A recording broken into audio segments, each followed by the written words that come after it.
There are a lot of organizations who are starting to reemerge and get ready to plan their events for late 2021 or 2022, where they're going to bring all the people in their community, whether it's an association or a company, they're going to bring their communities back together for live gatherings. And I am so excited, and so many other people are also.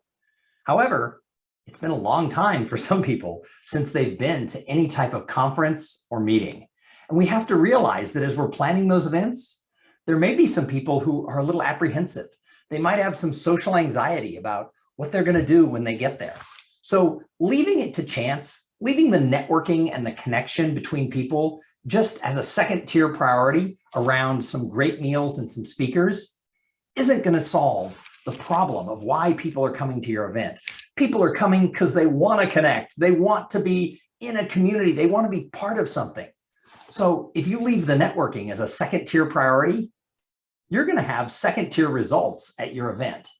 So start planning ahead long before anyone gets on a plane or checks into a hotel. Start thinking for ways that you can build community.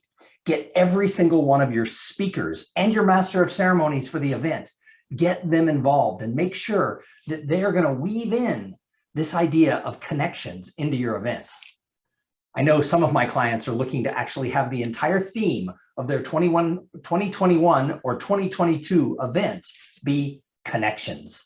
And that is awesome because people are hungry to connect, but the world has changed. And how we network at events and what we expect out of those human engagements, it's going to be different.